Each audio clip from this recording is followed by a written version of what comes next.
guys, it's Baydzone here. Just thought I'd do a little video as we speak. It's prelim night. It's Melbourne versus Geelong, but Caden McDonald has just found out that his Demons have won the grand final, and he's doing a celebratory AFL Evo live stream with the fans playing online. And I'd love to get on and have a game with him. Maybe I will. Maybe if he's still on, I'll try and hit him up and have a game. We'll see. But we'll move on. We'll move on. I want to show you guys some cool stuff real quick that happened today. Mum went and made the tree, right? It's not even Christmas time yet, but she's made the tree, and I better be quiet because she's asleep. As you can see, she's passed out, and then there's lights there. It's pretty cool. Very happy with it. It's really looking nice. Oh, and we bought some stuff. We bought some Grinch ornaments.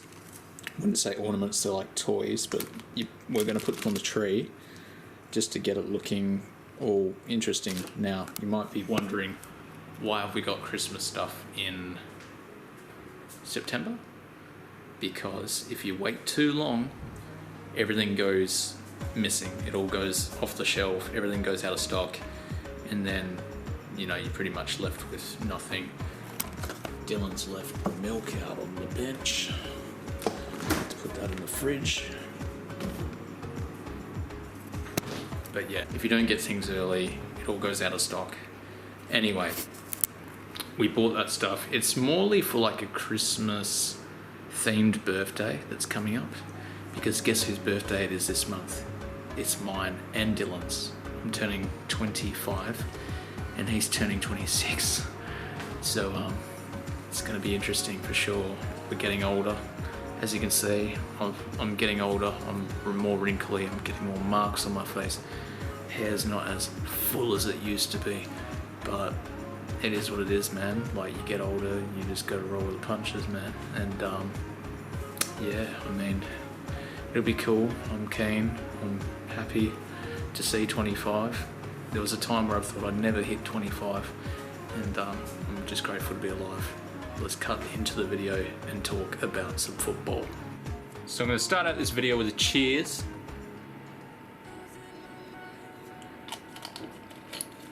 It's a magnificent occasion, a huge occasion in the AFL.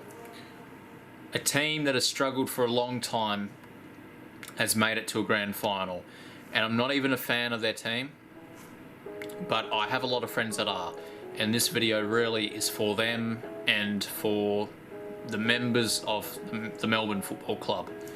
They look absolutely primed and positioned, poised to win a grand final for the first time in 57 years. It's massive. Like this, you don't get any bigger than this. Tigers had their moment in 2017. It was a 37-year drought. Bulldogs, I think they had a drought for a long time. I remember Swans had a 72-year drought at one stage, and that was massive. So this becomes huge. This is one of the modern day moments, the modern day era moments where you see a massive moment occur before your eyes, and you know, you don't even have to be a fan of the Melbourne Football Club to know that you're witnessing history. And I'm a Fremantle fan, as you can see, Fremantle all the way. But you just got to acknowledge when other teams are at the top. You just got to acknowledge how great they are. And Melbourne's been great all year. They've won so many games. They've been awesome. They've been an amazing side. They've absolutely done a number on the competition, and they even did a number on my boys Fremantle at the start of the year. And I could tell Fife was there tonight at the ground, and he was doing commentary, and he talked to Christian Petrarca after the game. And you can see that Fife had, you know, utmost respect and just huge respect really for him and for Melbourne and for what they've done. They've come from a very far position down the ladder. You know, they've been knocked out of the 8, all that kind of thing. They missed it narrowly last year and stuff like that. And then they finally make it this year, but not only just make it, they make it convincingly. They went top of the table, and they've just overcome Geelong by a massive margin. They've absolutely smashed Geelong, and I worry that this is probably Geelong's last chance and they've blown it. So they're going to be like Fremantle, how they were in like 2013, 14, 15. You know, they get close, but not enough. You know, like they got so close they could have won that grand final, and then they didn't. And now they're having to suffer the consequences of not actually taking action. Now, what does this mean for the AFL? It's a new era.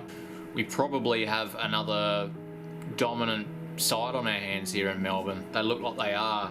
They look like the next Richmond, really. A team that's just going to dominate and dominate until, you know, they get what they want. This could be a one-off year where they just, you know, win a grand final and then they just go off into nothing. But I feel like you almost just have to think Melbourne are going to win it from here because, you know, they've won everything all year long. They've just won a massive prelim. I didn't give them a chance in that prelim, actually. I bet $100. I bet $100 on Geelong to win the game in a multi. I did Cameron for 2. I did Geelong to win and Ben Brown anytime. And that was going to be like a $490 payout. And ended out just being completely wrong. Melbourne proved me wrong, and they made it. They won it.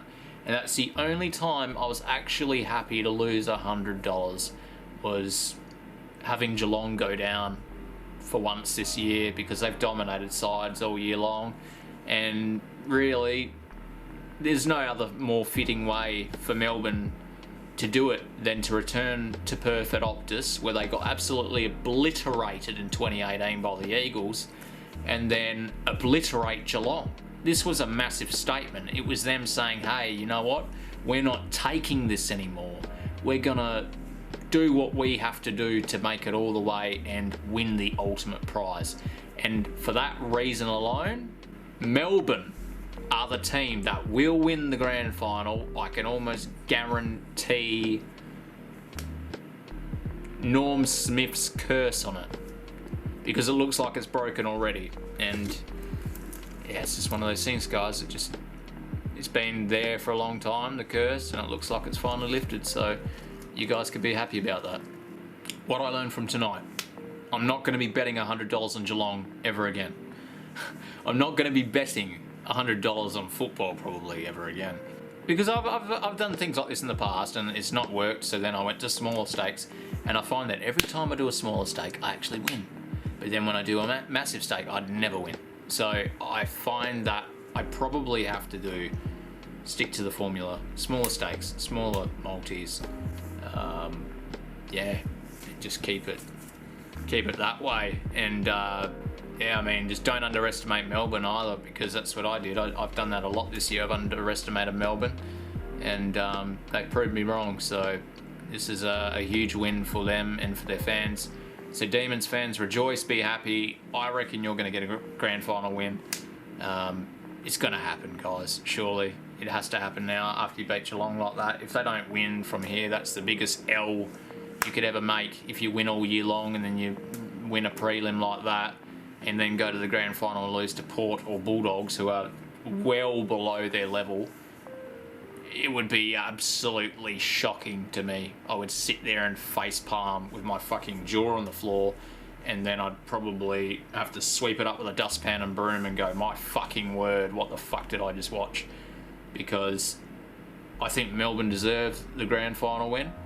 Yeah, they've worked hard for it, really, they deserve it.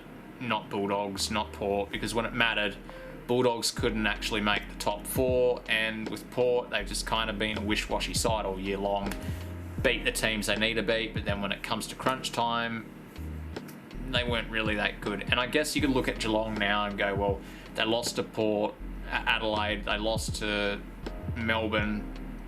This probably means Geelong are on the downward spiral now. Like, Geelong are probably now in danger of having the old age finally kick in, because it looks like it has over the last few weeks, from my opinion. And I think they need to start integrating a rebuild, and that's probably the only way Geelong are going to move forward and get better, is if they actually implement a bit of a rebuild, get some youth in there, because they're just looking old, tired, slow, chip mark shit. It's just not working for the AFL anymore, and it's something that I want Fremantle to get away from, because I know that Justin Lomua likes to use the chip mark and all that, but in a way we can kind of get away with it because we're a young team. But if you're older and the game's changing, you need to change with the game. So I think Geelong really has to change with the game. It's now raining. It's like a storm's going on. The world's just gone into chaos because Melbourne are in the grand final, people. Crazy shit. And the Suns are out and the guns are out as well. Even though I hardly have guns at the moment. Oh, look at that skinny arm. Yeah, you can see a little bit. I haven't really been hitting the weights in a while because I've had bad stomach issues and I really haven't really been like forcing myself to work out. Anyway, keep yourselves well, keep happy, keep safe, rejoice for your AFL team if they're doing well. Bulldogs and Port, you guys have a chance, but you have to now beat the hardest team in the comp, and that's a tough task, man. I would not want to be either Bulldogs or Port Adelaide right now going into a grand final. I'd be semi-worried or mildly or extremely worried. Any of them, take your pick. Look after yourselves, be happy. Hopefully Fremantle can make the magical leap into the 8 next year and do a magical thing like Melbourne, you know. I'd love that, but we'll see. Let's go Freo, Melbourne, Dogs as well, because I have a friend that's a big fan of the Bulldogs. So Jordan, if you watch this, I hope the Bulldogs can overcome all the odds for you, man, and do it. But it's going to be fucking tough, bro. They have to get through Port and they have to get through Melbourne next week if they do beat Port. So fingers crossed for you, man. I'd love to see Doggies in a grand final because the grand final's in Perth. We live in WA.